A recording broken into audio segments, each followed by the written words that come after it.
సోమవారము దీపావళి అమావాస్య లక్ష్మీదేవి ఆవిర్భవించినటువంటి రోజు చాలా విశేషమైనటువంటిది. ఆర్థిక సమస్యలున్నా, రుణ బాధలున్నా, లక్ష్మీ కటాక్షం కూరుకుంటూ ఉన్నా, కుటుంబంలో తెలియనటువంటి తగువులు అవుతున్నాయి, విపరీతమైన శత్రువులు ఉన్నారనుకున్నా ఏదైనా సరే లక్ష్మీ కటాక్షం కావాల్సిందే.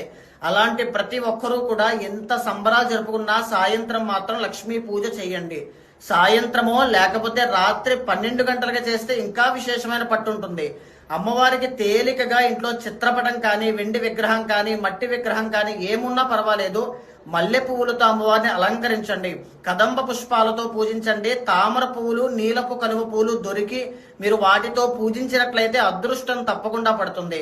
అమ్మవారికి పచ్చి ఆవు పాలు నైవేద్యంగా పెట్టండి, పంచదార నైవేద్యంగా పెట్టండి, తేనె నైవేద్యంగా పెట్టండి, ఫ్రూట్స్ ఆర్ స్వీట్స్ ఏదైనా నైవేద్యంగా పెట్టండి. మరీ ముఖ్యంగా నేను పైన పెట్టేటువంటి మంత్రాన్ని 108 సార్లు నుంచి 1000